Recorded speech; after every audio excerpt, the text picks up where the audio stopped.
Peppermint, and you're watching DeeLicious.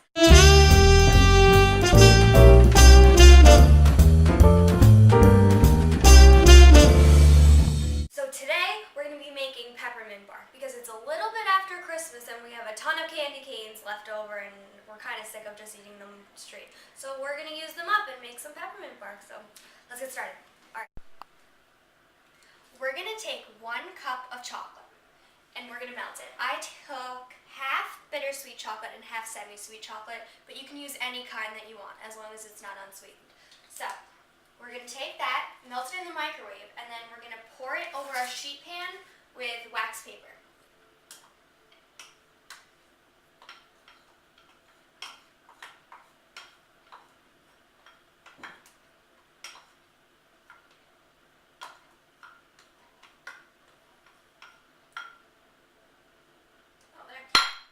Spread it out until it's a nice, even sheet.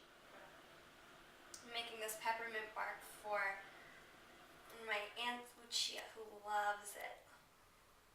I'm going to her house this weekend, so this is all for her. Okay, when it's all one even square, I'm going to take it and put it in the freezer for 20 minutes. Meanwhile, you're going to take 6 candy canes. Take them out of the wrapper and put it in a nice big plastic bag. And here comes the fun part. Take a mallet, and it's going to get kind of loud, and crush them up.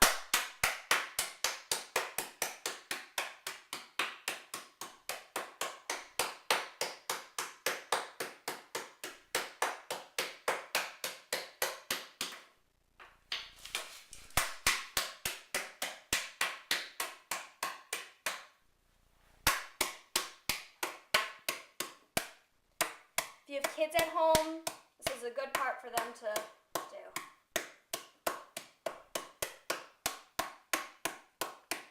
Okay, we're going to use all of this when we melt the white chocolate after the dark chocolate is done.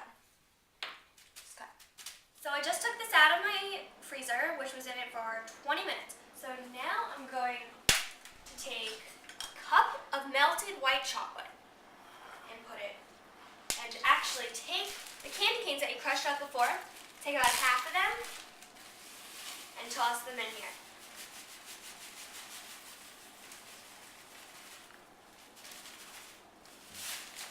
And you're going to mix it all up. This actually flavors the white chocolate, so you're getting like a pepperminty chocolate flavor along with the chocolate.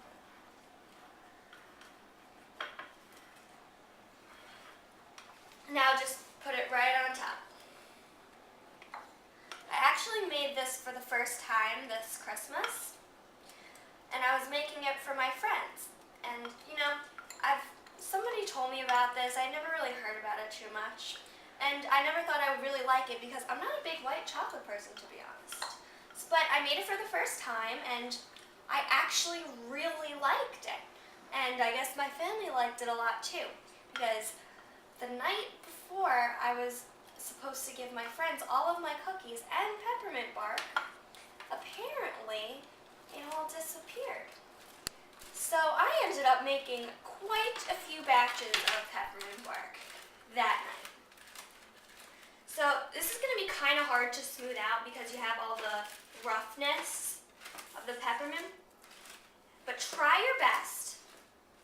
But move as quickly as you can because the chocolate underneath might start to melt if you don't move fast enough because of the heat of the white chocolate. And don't worry if you can't fully cover all of the chocolate on the bottom. This peppermint bark is not meant to look completely perfect. It's okay if it's not.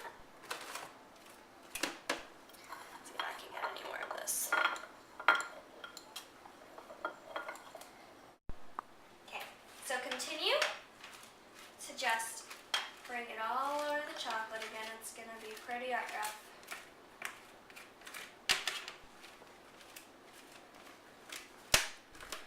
Bottom layer starting to melt a little bit.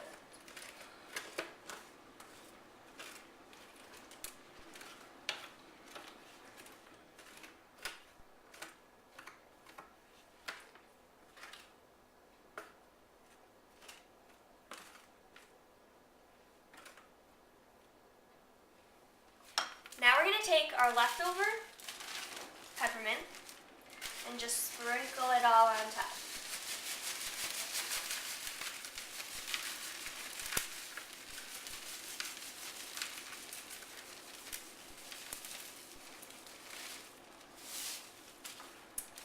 Now we're going to take this and put it in the freezer for another 20 minutes.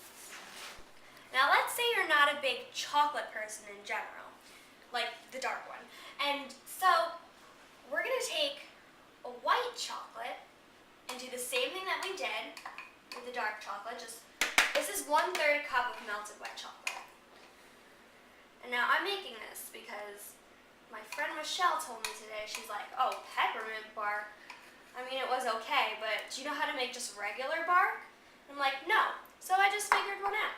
Alright, you could call this more like a trail mix bark if you want because of the ingredients that we're going to do. So just spread this pretty evenly. Again, it's not going to make as big of a square as the one before because it's about 1/3 of the size. It's just for a small and maybe for 1 or 2 people. Okay. Now we're going to take about a small handful of craisins. Just sprinkle them on. Some almonds.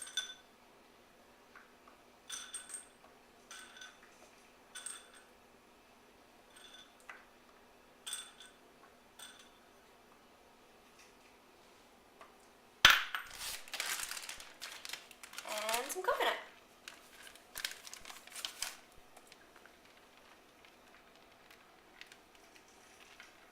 This is more if you're the nutty, fruity kind of person. So this one can go into the freezer for 20 minutes too. I just took this out of my freezer and it's all firm so you know that it's right.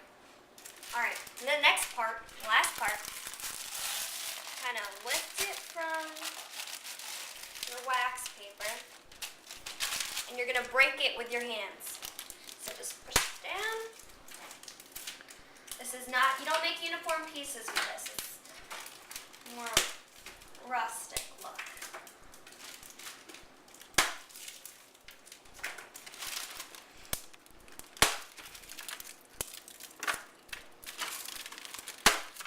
This can get a little messy.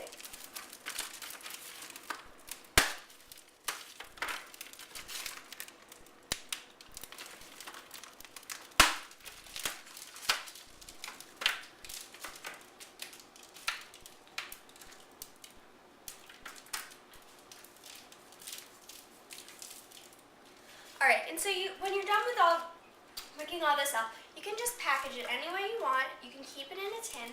It keeps best in your fridge for up to about 2 weeks. But I'm pretty sure it'll be gone before then. So let me just take a bite. Gotta try this.